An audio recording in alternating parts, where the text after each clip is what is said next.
mazliet pastāstīšu par divām tādām lielām aktualitātēm, kuras droši mēs visi jau esam saskārušies. Un tā ļoti ātri, un par cik es kavēju jūs līdz iespēju izkustēties, tad es pēc tam pastāstīšu mazliet par mūsu pieredzi, kur mēs esam saskārušies dažādos veidos, strādājot dažādiem uzņēmumiem un iestādēm, ko viņi ir darījuši, lai ieviestu dažādas automatizācijas un arī mākslīga intelekta risinājumus savās organizācijās un kāds ir gājis. Es droši vien detaļās visu nevarēšu izstāstīt, līdz ar to, ja kāds gribēs parunāt detalizētāk, es esmu tepat pieejams un ar mani var parunāt. Un nekur tālu es nepazudīšu vismaz nākamo pusotru stundu. Vismaz ceru, ka es nepazudīšu. Tā. Okay. Tad lielā aktualitāte mums šodien ir lielie valodu modeļi. Kā jau Elīna minēja, tad es ieteiktu par viņiem skatīties kā vienkārši vēl vienu rīku kastē, jo tas tomēr ir vienkārši rīks. Un, mums nesen bija iespēja arī sarunāties ar vienu mūsu globālo padomes vai valdes locekli. Nezinu, kāds latviski skanētu no amerikāņu struktūrām.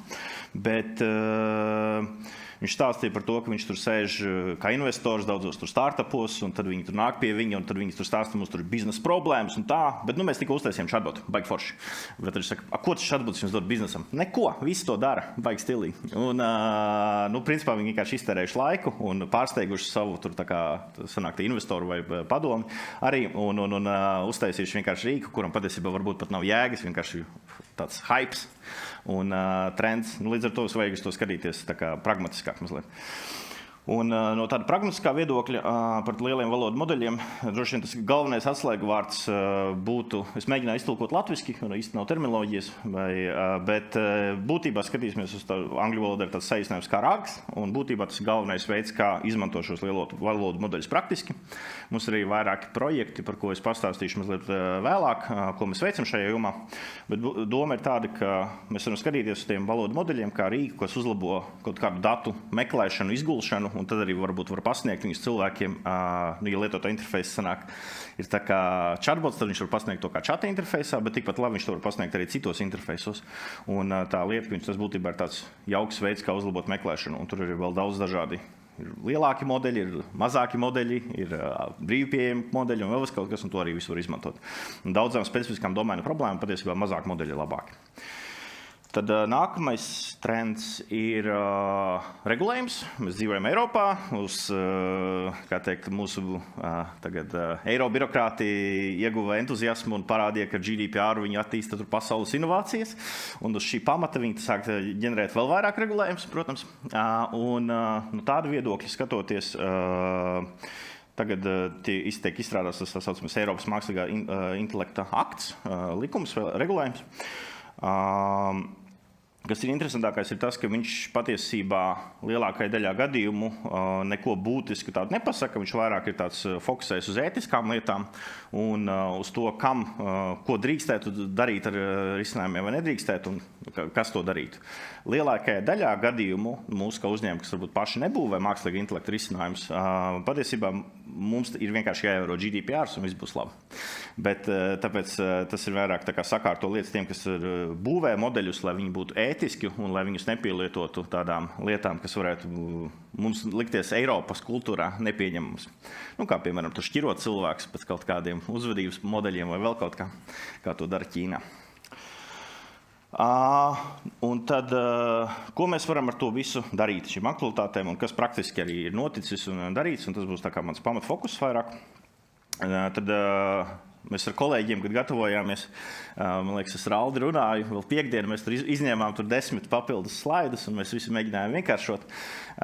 Man jau gribējās tur ielikt kādus brieduma modeļus un tur padomāt par to, kā sarežģīt skatīties, kā mēs aizjām no solīša 1 uz pakāpienu 2 un tam līdzīgi, bet beigās mēs tā kā vienojāmies, ka mēs skatīsimies to vēl mazliet vienkāršāk. Tad, ja mēs skatāmies no automatizācijas, tad viens ir, protams, mums vajag saprast to problēmu, ko mēs risinām. Tad varbūt, kas ir varbūt tā grupa, šīs problēmas sarežģītība, tā varētu teikt, ir ļoti būtiska. Un otras dienas beigās pēc tam jau tur ir rīki.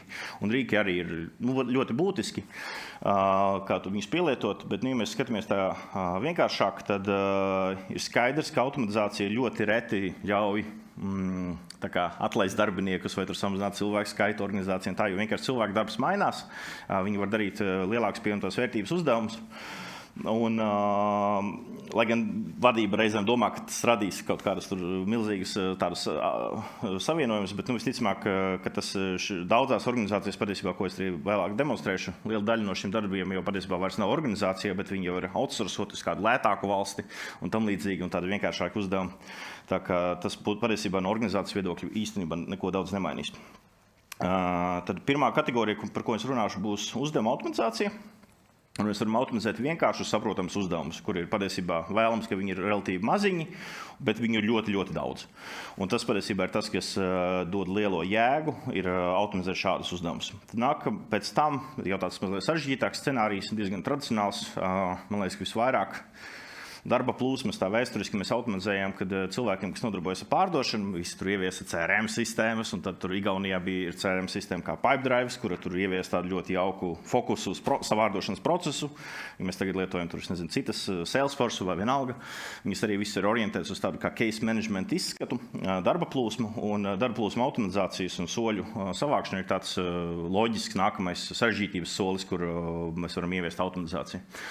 Un tad beigās mēs nonākam līdz dažādām lēmumu atbalsta un lēmumu pieņemšanas sistēmām, kur jau varētu arī izmantot vairāk mākslīgu intelektu, bet tas arī reizēm ir niansēti. Un tad es arī mazliet pastāstīšu par piemēriem katrā no šīm grupām. Par uzdevumu automatizāciju. Tad, kā jau es minēju, es piesaistīšu dažus klientu vai partneru piemērus, arī mūsu paši iekšējos piemērus, jo mēs arī šādus tādus produktus būvējam. Un tad pirmais tāds klasiskais piemērs, ko izmantoja robotiskā procesa automatizācija. Jautājums auditorijai, vai kāds ir saskāries ar robotisko procesa automatizāciju un reāli taisīs kādu robotiņu? Neviens? Okay. Tad tas ir tā kā programmas būtībā, kur jūs varat ierakstīt būtībā to, ko cilvēks dara. Ja jūs kāds esat veicis, programmatūras testēšanu, tad tur ir rīki, kur jūs ierakstat, ko jūs darat uz ekrāna. Šos rīkus patiesībā arī var izmantot, lai veiktu šo procesu automatizāciju. Un tad tas būtībā ļauj ierakstīt to, kas notiek uz ekrāna, ir saprotams un redzams. Un tad, ko mēs arī redzam ar šo, ir tas, ka, ja mēs skatāmies tā tīri no organizatoriskajām struktūrām un par kultūrām runājot un tiem sadalījumiem, tad ir skaidrs, ka IT kā tāds patiesībā gandrīz nekad neredzēs, kur var kaut ko automatizēt ar robotiņiem. To visu vienmēr redzēs bizness pats visvairāk, un bizness jau viņš strādā. Un, lai viņš grib panākt rezultātu, un viņi atradīs veidu, kā panākt to rezultātu. Tas ir veids, piemēram, šeit ir piemērs no Īrijas, veselības nozares pārvaldības organizācijas, kur viņiem bija ļoti daudz dokumenti, kuri bija, viņi vēlējās viņus digitalizēt, viņi visu laiku viņiem radās, un tad viņi viņus risināja tādā veidā, ka viņus savāc konteinerī, sūtīja uz lētāku darba spēka valsti, un tad bija cilvēks, viņus vienkārši digitalizēja un kopēja. Tad viņi tam tērēja gadā tur daudzus miljonus, un patiesībā viņiem tur viņi ļaut, ja viņi automatizētu ar robotisko procesu automatizācijas rīkiem, tad viņi vienkārši varētu, tas risinājums pats samaksāt par sevi. Un tas, kas ir automatizācijai ļoti bieži jāskatās, ir jāmeklē tās iespējas, kur tie risinājumi par spīti viņi patiesībā nav arī nemaz tik lēti, ļoti bieži un diezgan sarežģīti, lai uzturētu un tam līdzīgi. Tad jāatrod tās iespējas, kur risinājums samaksā pats par sevi. Un tā ir tā galvenā jēga, ja mēs skatāmies tā no biznesa viedokļa, kur viņš rada to biznesa jēgu, viņš apmaksā sevi. Tad, vēl viena lieta, kas ir svarīga, ir daudzām sistēmām, ka uzņēmumos un iestādēs mums ir sistēmas, kuras varbūt eksistē. Viens, kā Mārtiņš teica, mēs viņus varam pārrakstīt tur uz modernākām tehnoloģijām, bet otrā gadījumā mēs viņus varbūt negribam pārrakstīt vai nav jēgas pārrakstīt, tā būtu milzīga investīcija, tur varbūt tādas zināšanas, kuras mums uzņēmumā vairs nav. Un tad mēs varbūt atstājam šīs sistēmas, kaut kur izolējam, bet uztaisam to, ka visi dati un apmaiņa ar viņām un cilvēku procesiņi notiek ar robotiņiem, un tad mums varbūt ir smuks lietotā interfejs, bet tā sistēma, kas to grieza, un patiesībā datori kļūst ātrāk, viņi strādā superātri uz jauniem dzelžiem un tam līdzīgi. Viņi var palikt, bet viņi ir nomaskēti un darbiniekiem, kas strādā, viņi neredz šīs sistēmas, viņiem ir foršs iespējas par darba devēju, vidi, kurā viņi strādā, jo vide ir arī ļoti svarīga mums, lai iedvesmotu mūs būt foršākiem. Un tāpēc arī tās sistēmas, kas izskatās glītāk, ir arī, tas arī faktors. Tad nākamais par darba plūsmu automatizāciju. Šeit ir veidā procesa automatizācija ir viens tāds arī kategorijas elements, kur mēs patiesībā redzam, ka viņš tā kā apvieno pilnīgi visas tehnikas, par ko es runāšu.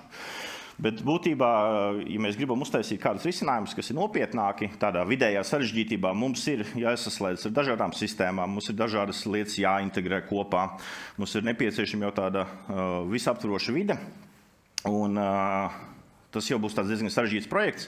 Varbūt mums būs jāveic tur īsta programmēšana un vēl vis kaut kas. Un tad, lai automatizētu šādus procesus, tad mums ir jākombinē lietas. Un tā būs tā diezgan sarežģīta arī arhitektoniski runājot arhitektūru un risinājums, ko mums vajadzēs pielietot, lai to realizētu. Tā. Tad, bet, lai nonāktu pie tā visa un taisītu, tad viens ir tas, ka mums jāsaprot, kas mums patiesībā notiek uzņēmumam. Un ļoti bieži, ja mēs skatāmies globāli, tad ir tāds foršs termins un pieeja kā procesu izrace, angliski process mining. Un, ja mums ir ļoti jau augsta brieduma uzņēmums, un mēs lietojam jau ļoti harmonizētus un standardizētus risinājumus, mums tur visu grāmatvedības uzskaita notiek, piemēram, SAPā, visās pasaules valstīs vienādi, tad baigi forši. Mēs varam lietot lielu jau ir tāds produkts no Vācijas Celonis, ar kuru mēs varam veikt procesu izraci un skatīties, kas tur notiek, atrast procesu novirzes un tam līdzīgi.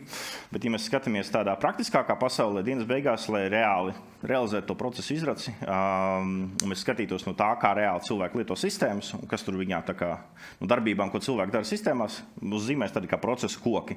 Un mēs varam redzēt, kur ir iespējas kaut ko optimizēt, kur notiek kāds izņēmums scenārijs procesā, tikai vienu reizi notiek un tā. Standardizētās sistēmās mēs varam iegūt šos datus relatīvi vienkāršāk, bet dienas beigās tā ir tāda sapņu pasaule, tā īstenībā nekad neeksistē. Un mums ir jākombinē arī cilvēku aptaujas kopā ar datiem, ko mēs iegūstam no sistēmām. Un tā mēs varam iegūt tādu pilnīgāku bildi, lai identificētu iespējas, kur mēs varam uzlabot šos procesus. Un tad mēs varam, protams, viņus tur arī visādi tur kvantitatīvi paskatīties, vai tā nestrādās. Bet mēs varam paskatīties, kāds process viņš strādā, tur cik ilgi viņi izpildās, kurās grupiņās viņi notiek.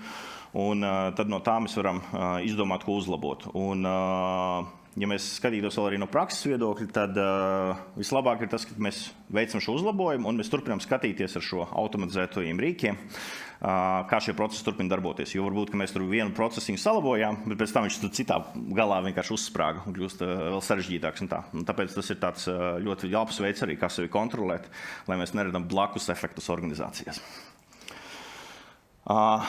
Lēmuma automatizācija. Šeit minēšu divus piemērus. Man liekas, tāds ļoti interesants piemērs ir Latvijā, ko mēs teicām priekš tiesu administrācijas. Ja jūs bijāt uz iepriekšējiem tehnoloģiju rītiem, jūs droši vien to esat jau redzējuši. Bet viņiem bija tāda problēma, ka viņi gribēja nolēmumus, kas laikam termins, anonimizēt pirms publicēšanas, un viņi gribēja uzlabot savu procesu, lai viņi ātrāk varētu to visu publicēt. Un tad mēs izstrādājam tādu rīku, kas izmantoja machine teaching pieeju, kur mēs kategorizējam un mēģinam atpazīt, kuru informācija ir anonimizējama, kuru vajag noslēpt. Un tad uz relatīvi mazas datu kopas, globāli runājot, un nemitīgi tā kā šis rīks uzlabojas, tad ir eksperts, kurš pārskata, vai anonimizācija bija korekta, un tad šis rīks pats uzlabojas un kļūst labāks. Un tad viņi, man liekas, joprojām to lieto, lai publicētu savus nolēmumus un pārskatītu, un tagad viņiem tur jāvelta mazāks darbs vienkārši tā kā īstenojot šo procesu. Un tas ir viens piemērs. Otrs ir, mums ir cits klients Amerikas Savienotās valstīs, kas ražo, būvē datacentrus un viņus pārvalda. Un tad viņiem tajā datacentru risinājumā mēs tur taisam arī daudz veicam vairākus mākslīgi intelekta eksperimentus. Un tad viens bija vienkārši ar to, kas notiek, kad cilvēki ieiet iekšā, lai mēs varētu atsekot, ko tie cilvēki tur dara. Vai viņi iet tikai pie serveriem, kas viņiem pienākas iet un kas tur kustās. Un tad mēs izstrādājam risinājumu priekš tā, lai atpazītu šos cilvēkus. Būtībā no tā, kad viņi iet iekšā, viņiem visiem uztaisa bildīti, bedžiņu, un tad no šīs bildītes mēs mēģinām atpazīt, kur viņš kustās pa datacentru. Tas viņiem ir tāds kā arī papildus pakalpojums, ko viņi pēc tam par papildus maksu uzstādīja klientiem, kas vēlējās tā kā automatizēt savu drošības līmeni līdz šādam līmenim. Tā, un tad tas pēdējais no tādiem mākslīga intelekta atbalsta rīkiem, protams, ir, mēs varam digitalizēt darba spēku kā trendiem. Un šeit es minu divus piemērus. Mums ir arī klients SAPS. Un mēs šobrīd ar viņiem strādājam pie tā, lai integrēt šos lielos valodu modeļus, priekš tā, lai cilvēki tur varētu ātrāk atrast informāciju un uzlabot savu lietotāju sistēmas izskatu un risinājumos, kas viņiem ir, un nokonfigurēt lietas un automatizētāk un vieglāk. Ko tas vairāk nozīmē, tas, ka mēs mēģinām atrast tos scenārijus, kur, teiksim, kādreiz varētu būt, tas būtu zvans IT atbalsta dienestam vai kādam citam kolēģim, lai atrastu, kurš ir šī informācija, bet tā vietā, lai zvanīt kādam cilvēkam, tev jau ir rīks, kas palīdz to atrast ātrāk. Un tas ir pamatā tie risinājumi, ka to var izmantot. Mums ir arī uztaisīta sava apmācību platforma, un mēs mācām vairāk iestādes, kā pielietot produktu vadības vai agile prakses.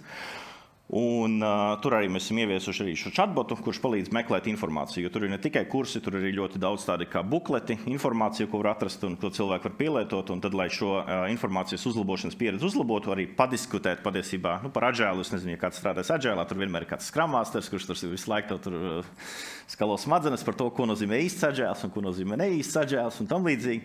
Un tad tu vari padiskutēt ar chatbotu par to un noņem šo slodzi nabaga Scrum Masteram un parunāt ar to robotu par šiem tematiem. Līdz ar to mēs šādu risinājumu esam ieviesuši savā mācību platformā. Un šis arī būtībā ir tas pamats, ko izmantoju, es lietojuši tos Microsoft Copilot risinājumus. Viņi arī būtībā izmanto to pašu, tu ieraksti savu vajadzājumu un tad saņem pretī vai nu chata interfeisā vai arī citā lietotāja interfeisā kādu produktivitātes uzlabojušu informāciju. Un tas patiesībā ļauj mums kā darba spēkam viens pašiem kļūt produktīvākiem, bet tā vietā mums vienkārši nav kāda konsultanta vai kāda cita cilvēka, kas mums palīdzēja atrisināt mūsu problēmas. Tas tā ātrumā bija viss, ko es gribēju parādīt no kategorizācijas un arī tām tehnoloģiskajām iespējām, kas šodien ir iespējams.